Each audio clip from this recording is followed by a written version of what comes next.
Hello everybody and welcome to another product review video.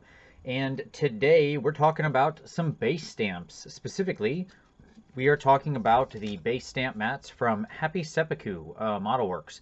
I met these folks at ReaperCon. They were really cool.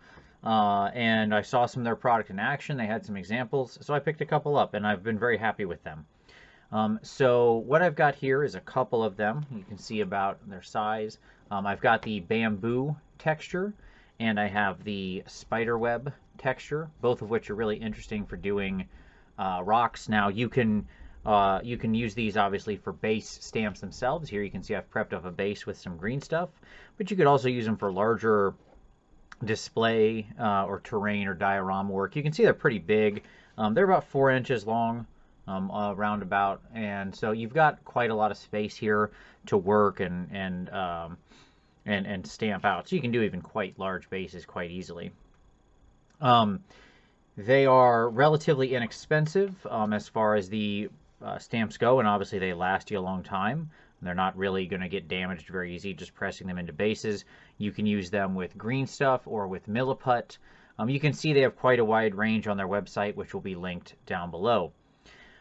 So let's see them in action. I think that's the big test, right? So you can see here I've prepped up a base. Now this is going to be bamboo right here, and then I'm going to do this as like a small little pond or something next to a bamboo walkway. So I've kind of set out some green stuff, and you know, you kind of flatten it out as much as you can. It doesn't have to be absolutely perfect. It's okay. You can always trim out the edges and stuff later. So you can see I've got that in there.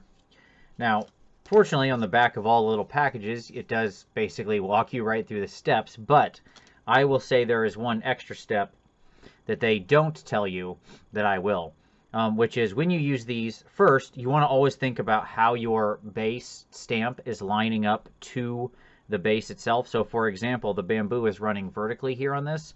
So if I want these to be the posts, you know, make sure you're laying it down like that. Make sure you don't go at a wonky angle or something.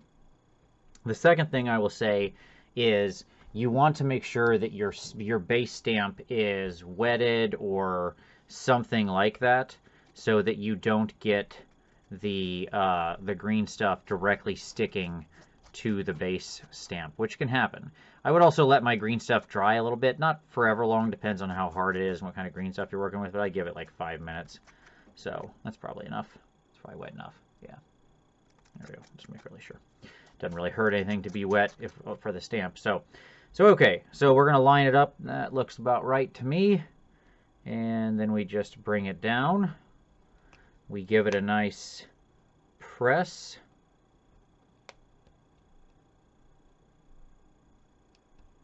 We can use a little roller or something if we want on the top. And then we just draw it right out. You can see because it's wet, no issue at all. Came right off of there. And you can see now we get a nice bamboo texture right in there. Okay? If you press harder, press longer, it will, you know, the indentation will be deeper. So let's actually, one of the nice parts about this is, let's say you screw up and you don't like it. Cool. This is how easy it is. I'll just smooth this back out real quick. One of the big advantages of green stuff, it's not that hard yet, so I can just smooth it right back out.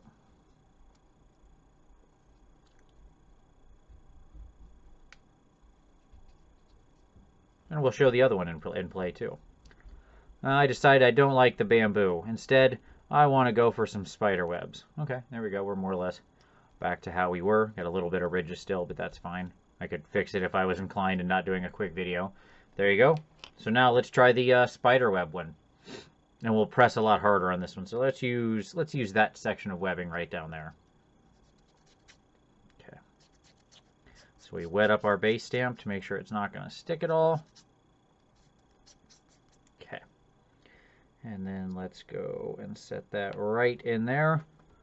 And then let's really give it a good press. We're going to get the brush and give it a good roll. Roll it in there. Okay. I'll just peel it away. And there we go.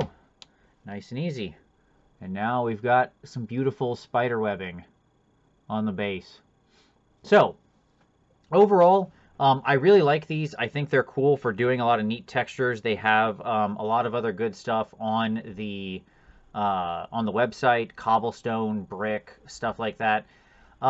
Comparing these to the other harder rollers, so say from like Green Stuff World, is tough. These are a little softer. They're kind of easier to bend around. You do kind of have to push a little harder. And the indentations they make aren't usually quite as sharp as the big glass ones, but these are a little more cost effective as well. They're not really glass, they're kind of plastic, but you know what I mean. All in all, though, I do like these. I think they're more fun options for what you can use for base stamps. I give them a solid B.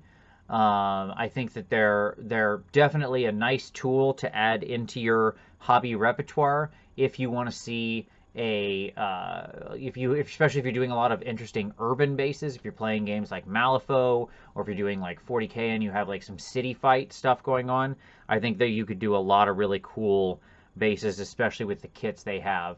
I have found this bamboo one to be unbelievably useful for doing sort of Asian garden themed stuff for like Malifaux 10 Thunders. So there you go. Hope you enjoyed that review. I hope you see about what you can get out of them. As I said, check them out at Happy Seppuku. Their prices are very fair. The products are really, really durable. These will last you forever once you get them. I hope you enjoy. Thank you very much. We'll see you next time.